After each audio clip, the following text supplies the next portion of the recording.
Τι είναι αυτό? Ένα σφουργίτη.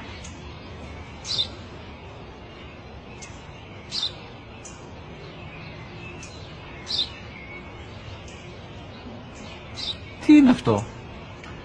Μόλις τώρα στο πατέρα, σφουργίτη είναι.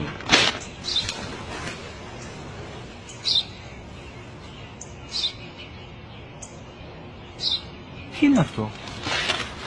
Ένα σπουργίτη είναι, πατέρα. Ένα σπουργίτη. Σπου-γι-τι.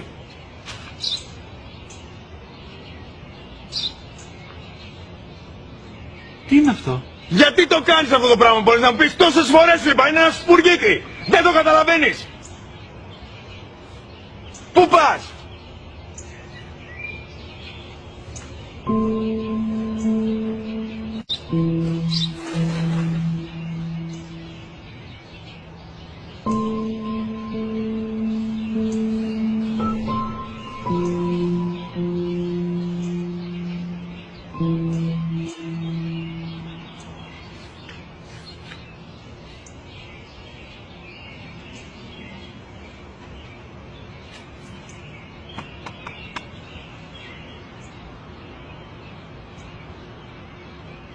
Δυνατά.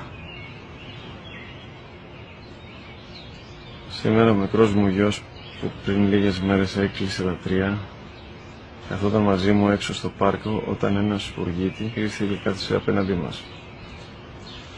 Ο γιος μου με ρώτησε 21 φορές τι ήταν αυτό και το απάντησε και τις 21 φορές ότι ήταν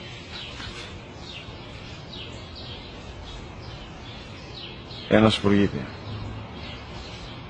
Τον αγκάλιασα τρυφερά και τις 21 φορές που μου έκανε την ίδια ερώτηση, ξανά και ξανά, χωρίς να εκνευριστώ, νιώθοντας στοργή για το αθώο μου αγοράκι. وَقَضَى رَبُّكَ أَلَّا